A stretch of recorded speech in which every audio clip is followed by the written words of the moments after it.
Ma'am मी सगळ्यांना माफ करेन, पण या व्यक्तीला माफ करणं मला अजिबात जमणार नाही. जेव्हा पण आम्ही क्षमा याचना, क्षमादान मेडिटेशन घेतो, सो खूप सारे मुलींचे DMs येतात की मॅम तुम्ही म्हणता तसं प्लॅनिंग स्टेजच्या दृष्टीने खरंच माफ केलं पाहिजे, त्याने आम्ही पण मोकळ्या होऊ आणि आमचा प्रवास सुलभ होईल. हे आम्हाला कळतंय पण वळत नाहीये. त्या व्यक्तीने आम्हाला एवढा त्रास दिलाय की काही झालं तरी मी तिला माफ करूच शकत नाही. आणि ह्याचं सोल्युशन मला मिळालं आपल्या भागवतमध्ये. भागवतमध्ये एक संदर्भ आहे ज्यामध्ये असं लिहिलंय की अश्वत्थामाने युद्धनीतीचा वापर न करता द्रौपदीच्या 5 मुलांना मारलं आणि मग भीम आणि अर्जुन पकडून अश्वत्थामाला द्रौपदीच्या समोर घेऊन आले.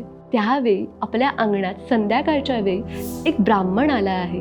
ब्राह्मण आणि गाय जेव्हा समोर येते तेव्हा त्यांच्यासमोर नतमस्तक व्हायला पाहिजे असे द्रौपदीचे संस्कार होते. सो तिने त्यांना नमस्कार केला आणि माफ केलं. मला माहिती आहे की आपण द्रौपदी नाही आहोत, पण आपल्याला सुद्धा एवढं दुःख कोणी दिलं नाहीये.